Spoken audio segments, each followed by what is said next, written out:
네, 여야 후보들의 새해 첫날 일정 살펴봤는데요. 바로 이어서 이 관련 소식들 두 분과 함께 짚어보겠습니다. 박창환 장한대 교수, 이기재 동국대 겸임 교수 자리하셨습니다. 어서 오세요. 네, 안녕하세요. 네, 이민년 새해 첫 해가 밝았습니다. 먼저 두 분 새해 복 많이 받으시기 네, 바랍니다. 복 많이 받으십시오. 네, 대선의 해인 만큼 후보들에게도 굉장히 설레이면서도 또 의미 깊은 새해가 밝지 않았나라는 생각이 듭니다. 후보들의 새해 첫 행보 그리고 메시지 굉장한 의미가 있지 않겠습니까? 하나하나 짚어보겠습니다. 먼저 이재명 후보, 국립서울현충원 참배에 앞서서 교민들과 해돋이 행사를 했고 그리고 현충원 참배 후에는 부산 신항을 찾았습니다. 메시지에서는 국민 통합에 대한 강조가 많이 담겼는데 이 행보와 메시지 어떻게 좀 분석을 하시는지요? 네, 일단 뭐 메시지에서 국민 통합을 키워드로 내걸었습니다. 아무래도 중도 확장성에 굉장히 공을 들이고 있다. 이거를 갖다가 이 키워드에서 읽을 수 있는 것 같아요. 지금 이제 지지율에서 이제 우위를 점하고 있는데 이걸 갖다가 더 굳히기, 지키기 전략으로 들어갔다 이렇게 봐야 되고요. 오늘 부산 신항 방문한 것도 첫 행보, 지역 행보로 방문한 것도 보면 성장의 포인트를 두고 있거든요. 이거는 뭐 여야 후보 다 마찬가지입니다. 네. 올해 이제 대선의 이제 주요 경제 키워드는 성장이다. 이거를 갖다가 보여주고 있는 거고, PK 지역에서 사실 뭐 그동안의 정권 심판론의 지지 여론이 높았었는데 이 부분도 지역의 소위 PK 민심을 얻기 위해서 과거처럼 뭐 무작정 버스 타고 돌아다니는 게 아니라 메시지는 간결하게 줄이지만 행보는 부산 지역을 다 훑는 뭐 통도사도 방문하고 네. 뭐 지금 앞전 뉴스에 나왔지만 여러 가지 행사들에 또 많이 참석하고 있거든요. 그렇게 보면 작년 말에 행사들을 많이 참석하면서 실언들을 좀 했던 적이 있었는데 그런 측면에서 본다면은 지역의 그러니까 메시지는 간결하게 줄이고 그다음에 행보는 넓히고 그러면서 중도 확장성의 무게를 싣는 그런 어떤 첫날 행보를 했다 이렇게 평가할 수 있을 것 같습니다. 말보다는 행동으로 보여주는 행보였다. 이렇게 한마디로 축약할 수 있을 것 같습니다.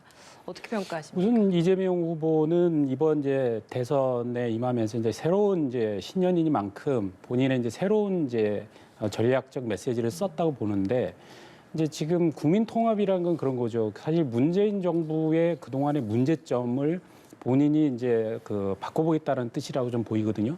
즉 문재인 정부 4년, 5년 기간 동안에 가장 대표적으로 조국 사태가 벌어졌고 국민들이 서초동으로 광화문으로 찢어져서 얼마나 많은 진짜 갈등을 빚었습니까? 이런 부분 때문에 지금 이제 이념적 대립이 극한까지 와 있는데 이런 것을 이제 국민 통합의 메시지를 내면서 문재인 정부와 달리 본인은 할 수 있다라는 것들을 좀 강조하는 것 같고, 예. 뭐 윤석열 후보는 현충원에서 상식 회복이라는 이제 메시지를 썼어요. 네. 그러니까 윤석열 후보는 이제 처음에 대선 출마부터 시작해서 공정과 상식을 이제 기치로 내걸었고 특히 이제 상식의 회복, 즉 문재인 정부가 비상식적인 일들을 너무 많이 했다. 예를 들면은 뭐 아파트가 하늘같이 치솟는 상황에서 뭐 아파트 공급은 충분하다 이런 이제 말을 하거나 네. 혹은 그 조국 사태 그 상황에서도 뭐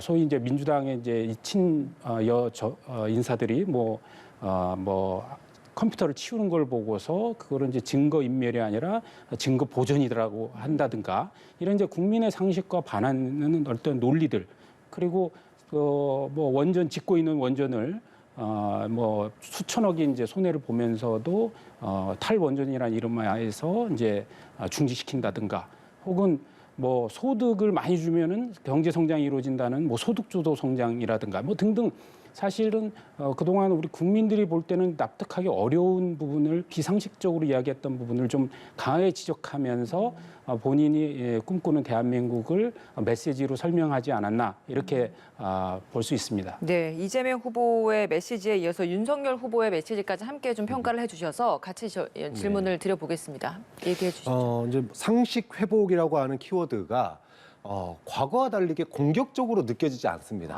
그러니까는 예전에 지지율이 좋을 때는 네. 상식 회복 그러면은 그게 마치 대세처럼 보이고 그랬는데 지금 이제 지지율이 조금 이제 하락하다 보니까 상식 회복이라고 하는 게 심판론, 정권 심판론을 연상시키고 그리고 소위 말하면은 이제 정권 교체를 갖다 예. 연상시키는 키워드가 된단 말이에요. 이렇게 보면 결국은 지금 하락하고 있는 지지율 추세에서 지지층 결집에 나서는 거 아니냐 이런 이제 모양새로 읽혀질 수 있어요.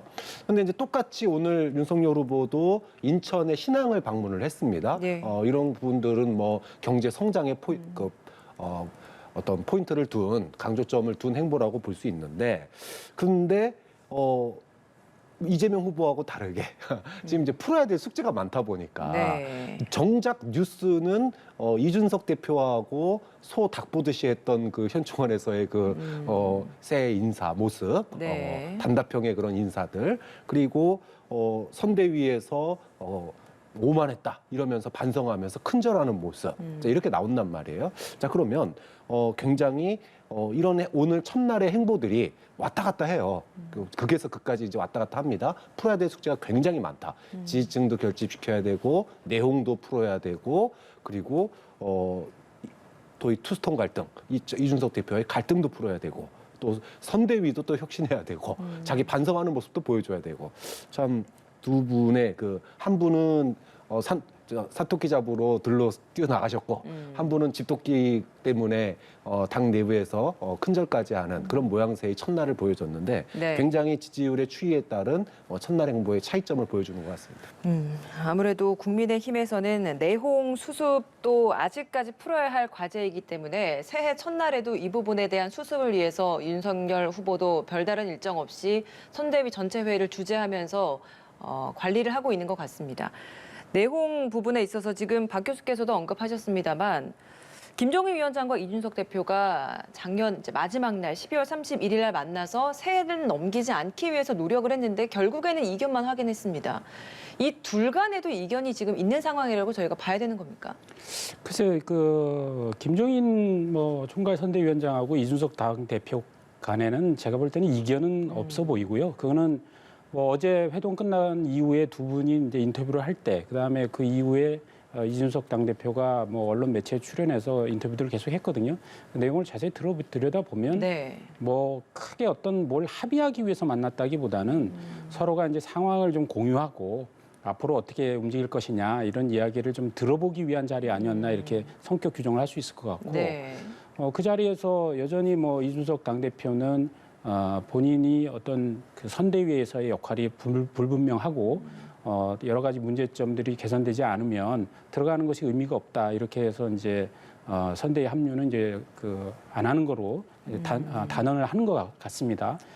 그런 상황에서 지금 어차피 지금 김종인 위원장하고 이준석 당대표의 어떤 합의의 문제가 아니고 결국은 이제 우리 이제 윤석열 후보와 이제 이준석 당대표 간에 이제 풀어야 될 숙제가 있는 거라고 보이는데 오늘 그 선대위 전체 회의가 열렸고 그 자리에서 윤석열 후보의 메시지가 상당히 의미가 있습니다. 뭐냐면 저부터 바꾸겠다라고 네. 하기 굉장히 자세를 낮췄어요. 최근에 물론 이재명 후보에 대한 공격적인 어떤 언사이기는 했습니다만 어쨌든 굉장히 격환호조로 이렇게 어떤 그 메시지를 냈던 거에 비해서는 굉장히 자세를 낮춘 것이고 그래서 내부의 문제와 관련해서도 사소한 어떤 그 갈등들을 어쨌든 통합의 에너지로 본인이 바꿔보겠다. 그리고 선대위와 관련해서는 어쨌든 잘 운영되게 효율적으로 개선해보겠다는 메시지를 지금 냈어요. 그래서 국민들을 향해서 큰절을 하는 이제 퍼포먼스도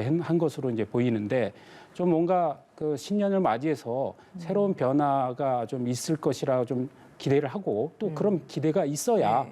지금 우리 국민의힘의 윤석열 선대위가 직면한 여러 가지 내용을 빨리 극복을 해야 공식적 선거운동에 국민들의 어떤 정권 교체를 바라는 국민들의 걱정을 덜어주는 새해가 되지 않을까 이렇게 생각합니다.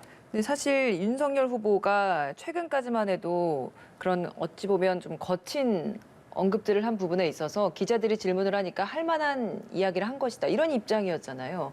근데 오늘 이런 나부터 돌아보겠다라고 하는 게 과연 그런 표현들에 대한 성찰일지 그동안 최근에 있었던 이야기를 보면 그 부분에 대한 성찰일까라는 의문이 드는 건 사실이거든요. 저는 그걸 포함하고 있다고 생각을 그래요? 하고요. 아마도 여러 경로에서 조언들을 많이 했을 거예요.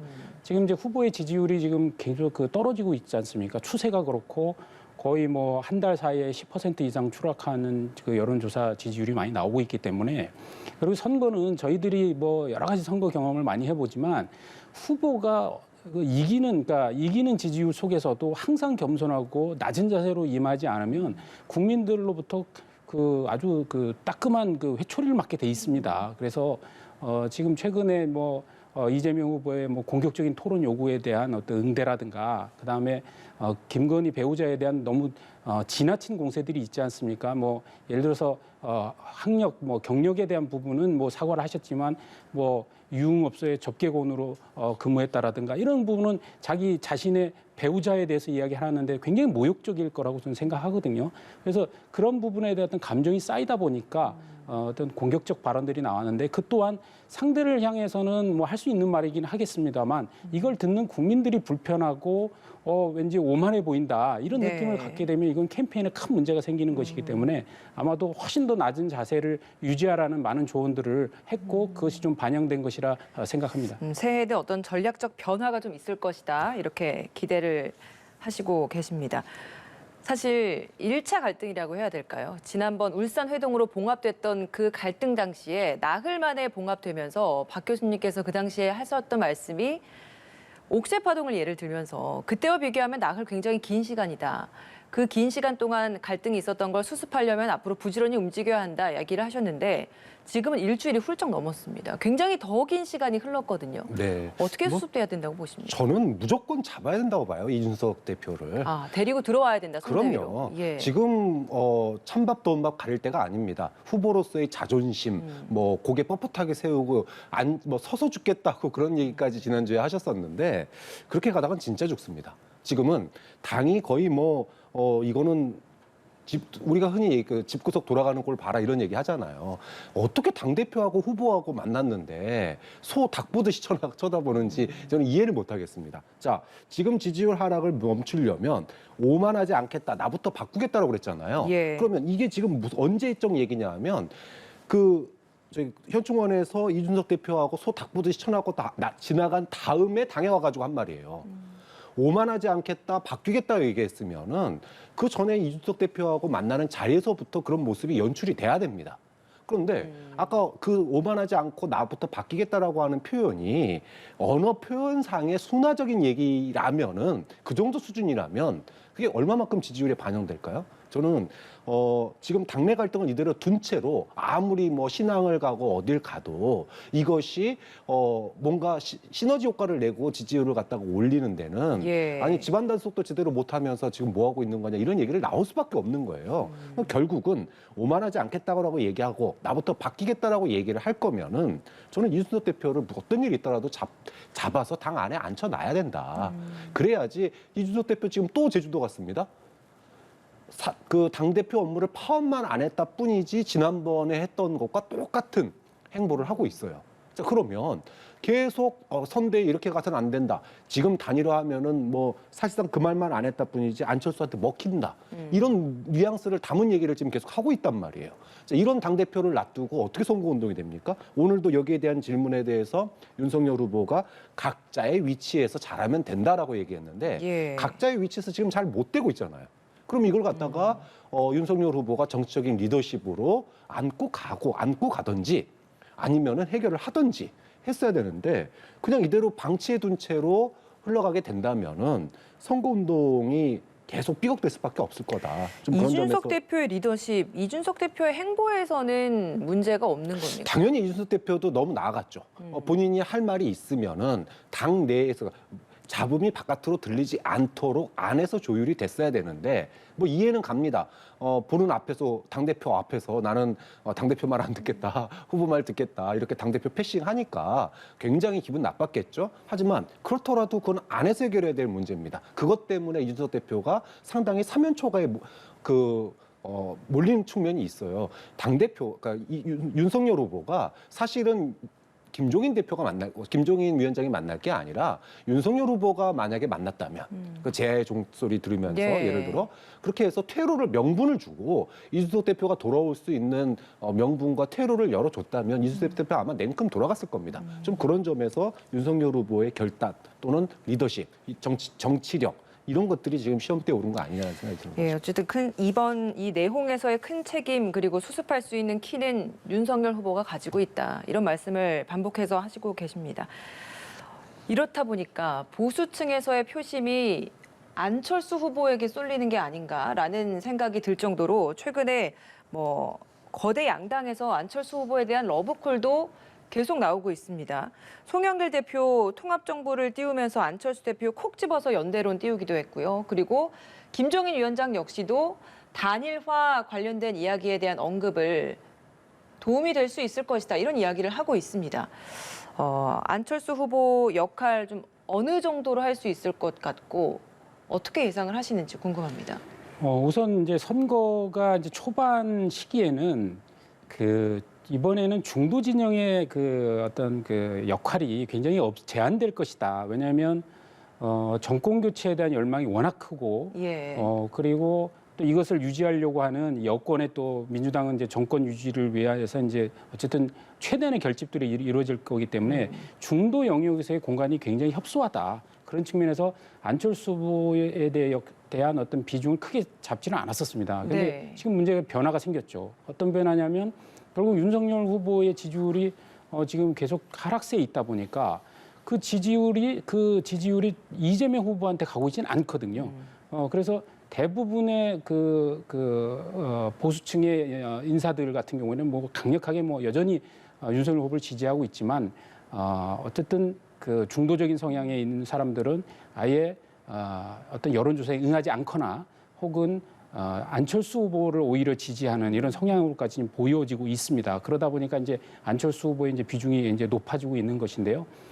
지금 오죽하면 사실 김종인 위원장조차 지난번에 4월달 보궐선거 할 때 아예 그 후보 단일화를 아예 시도도 못하게 했던 분 아닙니까? 그때 이제 그 안철수 후보를 뭐 좀 약간 정신적인 문제가 있는 사람이라는 식으로까지 얘기하면서 안철수 후보를 폄훼했었는데 지금은 김종인 위원장조차 지금 안철수 후보의 역할이 필요한 상황이 돼버린 거예요. 그러니까 네. 결국은 우리 보수 진영은 이번에 어떤 정권 교체를 위해서 윤석열 후보의 단일 후보만 갖고도 이 관문을 통과하려고 했는데 정권 교체에 대한 열망은 아직도 55%를 상회하지만 지금 윤석열 후보의 지지율이 35% 너무나 한 20%의 격차를 유지하다 보니까 그러면 결국은 안철수 후보 혹은 그 다음에 어떤 무응답층이라든가 이런 분을 끌어안을 수 있는 대책을 마련하지 않고서는 네. 이걸 넘을 수도 없다. 이런 차원에서 안철수 후보에 대한 단일화로는 윤석열 후보의 지지율이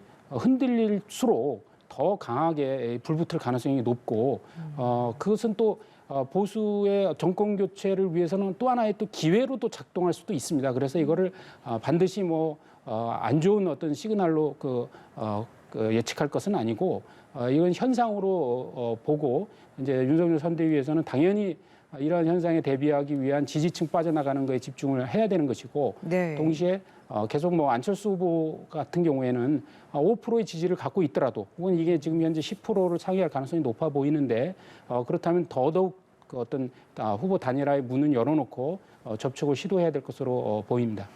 끝까지 안 후보가 완주할 가능성은 어느 정도로 보세요? 저는 그 가능성은 낮게 보고 있습니다. 그거는 지난번에 이제 서울시장 보궐선거 때 단일화 시도를 하셨잖아요. 네. 저는 그때의 상황을 보면서 이제 안철수 후보도 현실 정치를 이제 좀 이해하고 있고 그 속에서 자신의 역할이 국민적인 어떤 바람과 맞아가면 향후 정치의 어떤 역할 구도가 우호적으로 전개된다는 걸 전 느꼈다고 생각하거든요. 그래서 그때도 어쨌든 오세훈 후보와 단일화에서 실패하긴 했습니다만 단일화에 끝까지 응했고 그다음에 선거 유세까지도 해주셨지 않습니까?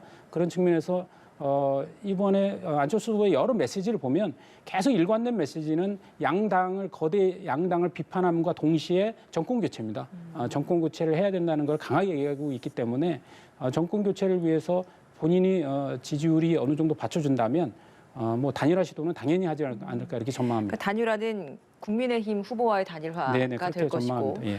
근데 송영길 대표는 이 안철수 후보가 정권 교체를 외치는 걸 알면서도 왜 안철수 후보에게 러브콜을 보내는 겁니까? 뭐 야당 후보 간의 단일화를 반길 여당 대표는 아무도 없겠죠. 그러니까 뭐 여차하면 우리가 중도까지 확장하기 위해서 안철수 후보와 같이 할 수도 있다 이러면서 일종의 견제구를 갖다가 던지는 거다 이렇게 봐야 되고. 그러면 실제로 러브콜 그러니까 같이 할 마음은 없지만 아닙니다. 실제로 지지율이 예.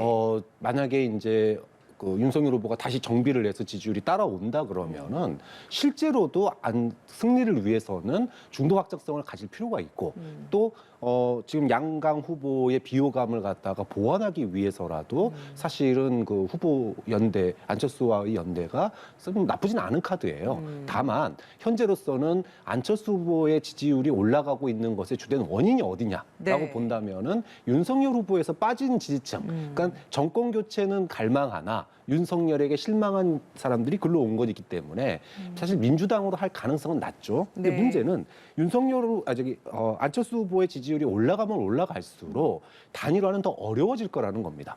서울시장 단일화 때 안철수 후보의 역할은 결국 뭐였냐? 불쏘시개 역할밖에 못했어요. 그렇다면 이번에도 또 그다음에 그 사이에 무슨 일이 있었냐? 합당 실패와 감정의 골이라고 하는 강을 하나 건너왔거든요. 예. 그렇기 때문에 서울시장 단일화처럼 그렇게 만만한 단일화가 아니다. 굉장히 어려운 단일화가 될 거고 그리고 심지어는 안철수 후보로 단일화되지 않는 그런 가능성이 매우 높아지지 않으면은 아예 단일화 자체를 안 할 가능성도 좀 있다고 보기 때문에 후보 교체론에 준하는 단일화를 아마 안철수 후보는 상정하고 단일화 얘기도 그 정도 상황이 되지 않으면 아마 저는 응하지 않을 거라고 봅니다. 오히려 윤석열 후보와의 단일화인데도 후보가 안철수 후보로 되는 그런 단일화가 아니면 불발될 가능성도 있다. 쉽사리 응하지 않을 가능성이 높습니다. 알겠습니다. 이 부분에 있어서는 혹시 좀 어떤 의견이시요? 그러니까 지지율이 이제 만약에 안철수 후보의 지지율이 두 자릿수를 넘어선다. 예. 그러면 뭐 시체말로 몸값이 하늘을 전 찌를 거라고 보고요. 그리고 이게 대선과 동시에 바로 그 이후에 한 2, 3개월 후에 지방선거가 있지 않습니까? 그러니까 6월 1일 날 지방선거가 있는데 그러면 국민의당이 단일화에 응하면서 지방선거에 큰 뭐 어떤 몫을 요구할 수도 있고 물론 이제 합당이라는 것까지 나아간다면 뭐 상관이 없겠지만 합당을 전제로 한 어떤 그 지분 이런 것에 대해서 국민의당이 상당히 요구할 가능성이 높다 이렇게 전망합니다. 예, 지금 안철수 후보의 지지율 상승세에 대해서 이야기를 하고 있는데요. 관련된 오늘 발표된 여론조사 결과가 있어서 하나 좀 짚어드리겠습니다. 대선 후보 한국갤럽의 여론조사 결과입니다. 대선 후보 지지도 다자대결에서 이재명 후보가 36.8%, 윤석열 후보가 30.8%, 심상정 후보가 6.6%, 그리고 안철수 후보가 9.3%까지 올라와 있는 그런 상황입니다. 그리고 없다라는 비율이 사실 10% 두 자릿수라는 것도 상당히 좀 의미 있게 짚어봐야 되는 그런 숫자가 아닐까라는 생각이 듭니다. 앞으로 저 지지율이 대선 판도에서의 어떤 변수로 작용할지 차차 더 짚어보도록 하겠습니다. 자, 공수처의 통신 자료 조회 논란도 정치권에서 뜨거운 이슈입니다. 최근에 또 오늘 나온 뉴스를 보니까 김종일 총괄선대위원장의 통신 자료까지도 조회했다. 이런 사실이 확인됐습니다. 지난 10월 5일에 이름, 주민번호, 전화번호, 그리고 주소, 가입일, 해지일 이런 정도의 정보를 조회를 했다라고 하는데 이때는 국민의힘 소속 정도였지 어떤 역할을 하고 있는 시기가 아니었거든요. 네. 어떻게 저희가 이해를 해야 되는 겁니까? 뭐 공수처나 김진욱 처장의 이야기에 따르면 이것이 예를 들어 김종인 전 비대위원장을 확인하기 위해서 통신 조회가 된 게 아니고 수사 중인 단톡방 또는 수사 중인 휴대폰이 있는데 그 번호에 있거나 그 번호로 통화했거나 또는 단톡방에서 대화를 나눈 사람들에 대한 이 사람들이 누군지를 갖다가 사실관계를 하기 위한 통신 조회일 가능성이 현재도 좀 높다고 봅니다. 다만 거기에 들어가 있지 않은데도 불구하고 김종인 총괄선대본부장의 통신 예. 기록이 만약에 삭제됐다 그러면은 이거는 그동안 야당이 주장해온 대로 국민의힘이 주장해온 대로 공수처가 특별하게 해명을 하고 또 나중에는 이 부분에 대해서 수사까지 가야 될 부분이 될 수도 있거든요. 예. 좀 그런 점에서 기존의 고발 사주 관련돼서 야당 의원들에 대한 그 통신 기록 조회는 충분히 있을 수 있는 일이다. 다만 이것이 이제 바뀌어야 될 간행이죠. 수사의 너무 편의성을 위해서 어떤 구체적인 증거가 없음에도 불구하고 여기 통화한 사람들 다 기록 가져와. 이렇게 되는 거는 문제가 있는 거죠. 네. 그러니까 수사의 관행을 바꾸자라고 얘기하는 것과 그런데 그거를 사찰이라고 얘기하는 거는 좀 다른 결이다. 사찰이라고 얘기하는 건 너무 나아간 주장 아니냐. 그런데 거기에 당 사람이 아니었던 김종인 전 비대위원장이 들어있다고 하니 네. 이거는 공수처가 수사 관련자의 기록에 있었기 때문에 조회한 건지 아닌지는 공수처가 해명을 해야 될 부분이라고 봅니다. 네. 그러니까 저는 이제 지금 공수처가 이게 뭐 통신 자료 조회를 너무나 지나치게 광범위하게 하면서 아무리 법에서 규정을 하고 있다 하더라도 이거는 사찰 논란을 피하기 굉장히 어렵다 저는 이렇게 생각을 합니다. 왜냐하면 지금 이미 공수처의 영국 차장도 그런 얘기를 했어요. 이게 범위를 너무 지나치게 확대했기 때문에 앞으로 범위를 좀 최소화하겠다 이런 얘기를 했고 또 공수처장조차도 이게 적법성은 있다 하더라도 적정성의 문제는 이제 문제시 될 수 있다. 본인들 스스로도 지금 이야기를 하고 있거든요. 그게 왜 그러냐면 일단은 뭐 범죄의 혐의를 가지고 수사를 하면 휴대폰을 압수수색할 거고 그러면 이제 통신과 관련한 이제 내역 조회를 할 거 아닙니까? 그러면 그거 관련해서 누구랑 통신했는지에 대해서 확인을 하면서 근데 통신 자료 조회를 할 건데 이거는 이제 그 범위를 최소한으로 해야 되는 거죠. 예를 들어서 네. 범행 시기라는 게 특정돼 있지 않습니까? 그럼 그 범행 시기 그리고 그때 범행 시기에 휴대폰에서 많은 다수와 통화를 했거나 그러니까 굉장히 통화 횟수가 많거나 지나치게 통화 시간이 길다든가 이런 부분에 대해서 특정을 해서 이걸 그 통신 자료 조회를 하는 것이지 그 압수수색 휴대폰의 모든 번호를 다 통신 자료 조회를 하는 거는 이건 지나치게 국민의 어떤 사생활이나 어떤 통신의 자유를 침해할 우려가 있기 때문에 이게 계속 사실 문제시 돼 왔던 거거든요. 그래서 헌법소원도 걸려 있고 법 개정 요구도 계속 됐는데 이거를 너무나 잘 알고 있는 공권력에서 이거를 무차별적으로 그것도 국회의원들의 국민의힘 국회의원들의 88명인가요? 이게 말이 되는 게 이게 말이 안 됩니다. 만약에 입장을 바꿔놓고 그 박근혜 정부 때 그 민주당의 국회의원들 8명만 통신 자료가 조회됐다 하더라도 난리가 났을 겁니다. 제가 볼 때는. 그리고 지금 그 이재명 후보도 이거와 관련해서 법령이 있는 거기 때문에 사찰이 아니다라고 얘기하시지만 이재명 후보가 2016년에 본인 측근들이 통신 자료 조회가 됐을 때 이 국가기관의 이거 말도 안 되는 이 전방위적인 사찰이었고 공작이다라고 주장하셨던 분이거든요. 근데 예. 입장을 바꿔갖고 지금 사찰은 아니다라고 얘기하고 있는 거예요. 제가 볼 때는 그래서 이거는 여야가 이거를 무슨 공수처를 그럼 여당 공수처를 자기 식구라서 감싸는 겁니까? 그건 아니잖아요. 그러니까 여야가 이거는 공수처의 행위에 대해서 감쌀 일이 아닙니다. 이건 법을 빨리 만들든가 해야 될 문제고 공수처장도 이거에 대해서 정말 앞으로 어떤 대책 이걸 충분히 내놓으면서 이런 사찰 의혹에 대해서 해명을 해야 되지 않냐 이렇게 생각합니다. 이번 사안이 대선 판에까지 미칠 영향은 어느 정도일 거라고 보세요? 저는 이제 이 부분에 대해서는 이게 말도 안 되는 이게 사찰이다라는 공방은 있지만 이게